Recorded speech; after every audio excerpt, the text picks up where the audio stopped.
Depuis le début de notre trajet, nous vivons la conversion, la repentance, dans son sens le plus dynamique, c'est-à-dire le changement de direction. Beaucoup se demandent pourquoi, tout à coup, ils auraient besoin d'une étape plus précise, d'une demande et d'un accueil du pardon de Dieu, dans une démarche spécifique. Certains sont si heureux d'avoir compris la jonction entre le plan psychologique et le plan spirituel, qu'ils en oublient complètement la notion de transgression, de péché, et ne pensent pas avoir besoin du pardon de Dieu. Ils se sont rendus compte de la force libératrice de la parole. Nous nous exprimons en vérité et dans la prière lors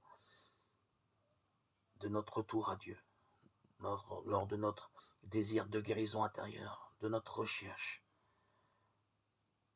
la recherche de nous-mêmes avec l'esprit que nous avons étouffé, que nous n'avons pas permis de s'exprimer, aspiré par tous les désirs et les attractions que nous propose ce monde.